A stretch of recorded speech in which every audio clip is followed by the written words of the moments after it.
जय हिंद दोस्तों। आप सभी को स्वागत करता हूं डीआईटी द विजन में। मैं रंजित। स्वतंत्रता का अधिकार अनुच्छेद 19 से 22 राइट टू फ्रीडम के बारे में आज हम बताएंगे।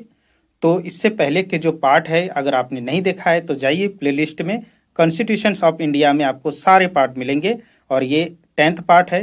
तो आई होप कि आप सभी को पसंद आ रहा होगा। तो आप लोग लाइक शेयर करें और चैनल को सब्सक्राइब जरूर कर लीजिएगा। अनुच्छेद 19 अभिव्यक्ति की स्वतंत्रता, बोलने की स्वतंत्रता, झंडा लहराने की स्वतंत्रता, पुतला जलाने की स्वतंत्रता, आरटीआई राइट टू इंफॉर्मेशन किसी इंफॉर्मेशन को जानने की या कोई प्रेस करना, न्यूज आपको पहुंचाना है, उसकी स्वतंत्रता है। बिना हथियार सभा करने की स्वतंत्रता है। संगठन बनाने की स्वतंत्रता है, यानी कोई पार्टी बना सकते हैं, राजनीतिक पार्टी। बिना रोक टोक के चारों ओर घूमने की स्वतंत्रता है। देश के कहीं भी किसी भी हिस्से में आप घूम सकते हैं। भारत में किसी क्षेत्र में बसने की स्वतंत्रता, कहीं अगर आप व्यापार कर रहे हैं, किसी राज्य में गए हैं तो वहां पर संपत्ति लेके, घर लेके आप बस सकते हैं। संपत्ति का अधिकार अब मूल अधिकार नहीं रहा है। जो भी आपकी प्रॉपर्टी का अधिकार था वो मूल अधिकार से हटा दिया गया, बल्कि कानूनी अधिकार हो गया है। संपत्ति का अधिकार को 44वें संविधान संशोधन द्वारा 1978 में मौलिक अधिकार से हटा दिया गया। अब इसे अनुच्छेद 300 क के तहत कानूनी अधिकार में रखा गया है। तो संपत्ति का अधिकार अब कानूनी अधिकार रह गया है। व्यवसाय करने की स्वतंत्रता, यानी आप व्यापार कर सकते हैं देश की किसी भी हिस्से से जो देश को किसी भी प्रकार का कोई नुकसान ना करता हो।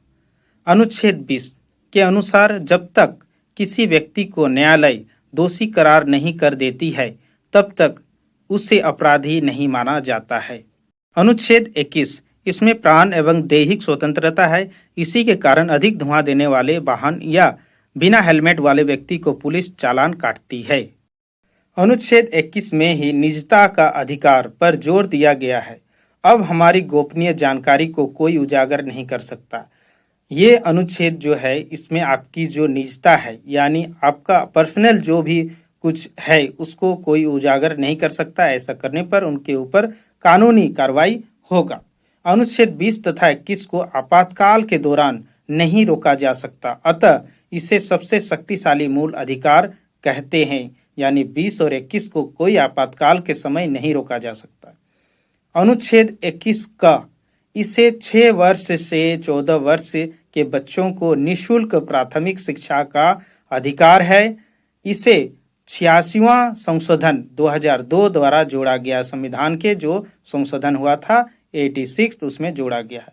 अनुच्छेद 22 इसमें 3 प्रकार की स्वतंत्रता दी गई है जो गिरफ्तार से संरक्षण यानी रक्षा करती है। कोई व्यक्ति कोई दोषी है तो पुलिस जब उसको गिरफ्तार कर लेता है तो उसके संरक्षण प्रदान करने के लिए सबसे पहला व्यक्ति को गिरफ्तार करने से पहले वारंट यानी कारण बताना होता है। जो पुलिस आपको वारंट पेपर के साथ आएंगे, बताएंगे किस वजह से आपको गिरफ्तार किया जाता है।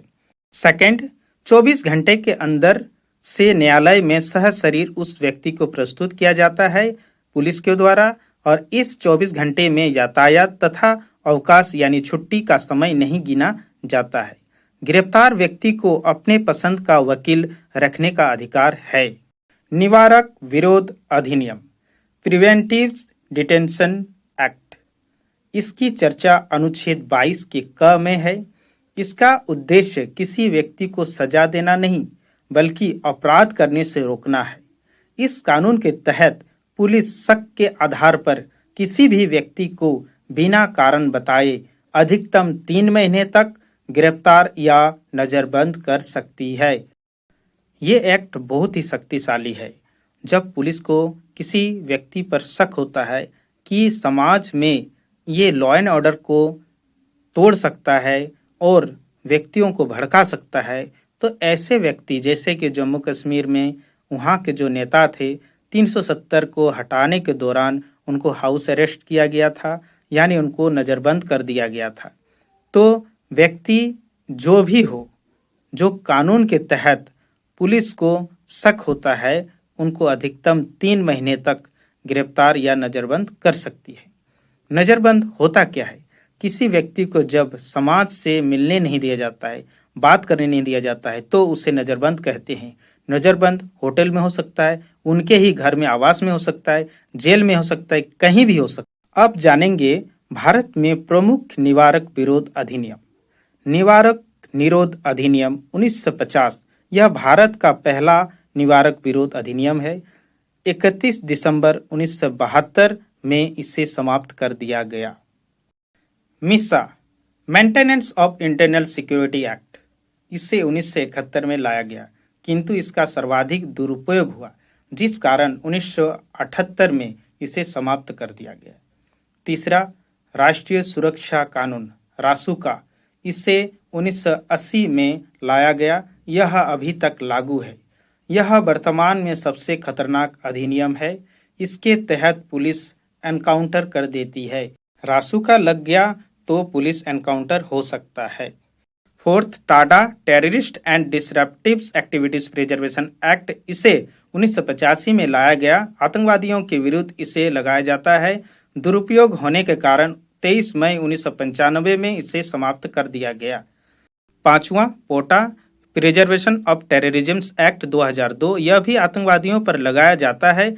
इसे 2002 में पास किया गया तथा 2004 में समाप्त कर दिया गया।